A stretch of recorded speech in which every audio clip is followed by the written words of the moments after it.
आज हम आप लोगों को बताएंगे रिस्क मैनेजमेंट क्या होता है, क्योंकि रिस्क मैनेजमेंट आप सीखेंगे नहीं। जितना भी आप चार्ट को समझ जाइए, एंट्री कहाँ लेना है, एग्जिट कहाँ लेना है, ये आपको पता है।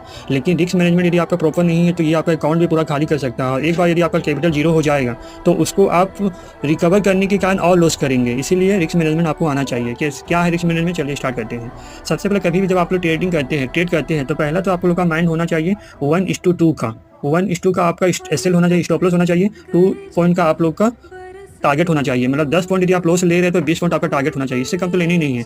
1:1 में जाने ही नहीं। आप सोचेंगे 10 पॉइंट हम लॉस लेंगे, 10 पॉइंट प्रॉफिट लेंगे। एट द एंड 2 ट्रेड यदि आपका लॉस हुआ और 1 ट्रेड यदि प्रॉफिट हुआ तो आप लोग का अल्टीमेट लॉस ही है। यही आपका यदि दो ट्रेड यदि आपका लॉस होता है और 2 ट्रेड यदि आपका प्रॉफिट होता है तो भी आप प्रॉफिट में ही है। इसीलिए आपको 1:2 तो ये लेके चलना है। 1:3 हो जाएगा, लेकिन 1:1 तो करनी ही नहीं है। 1:1 करेंगे 2 बार आप तो प्रॉफिटेबल ट्रेडर नहीं है, आप तो भगवान नहीं है जो 2 ट्रेड में आपका दोनों ट्रेड में प्रॉफिट होगा।